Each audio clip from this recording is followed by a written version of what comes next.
2 सदस्य निरीक्षक म्हणून मतदान केंद्रात उपस्थित राहू शकतील।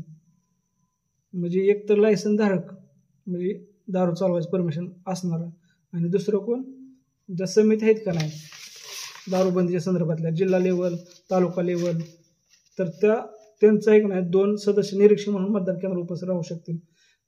ग्रामपंचायत दारूबंदी समिती किंवा ग्रामरक्षक दल तसेच स्थानिक स्वराज्य संस्थेतील व्यसनमुक्तीचे कार्य करणारे व बचत गटातील महिला सदस्य यांनी अवैध दारूची माहिती राज्य उत्पादन शुल्क किंवा पोलीस विभागाला दिल्यास सदर विभाग त्याची तात्काळ दखल घेऊन गैरप्रकाराबाबत कायदेशीर कारवाई करेल।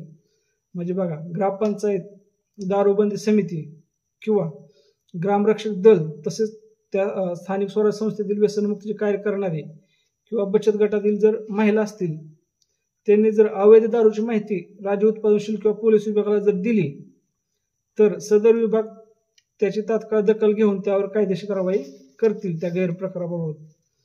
आता प्रशासकीय जबाबदाऱ्या बघा काय काय।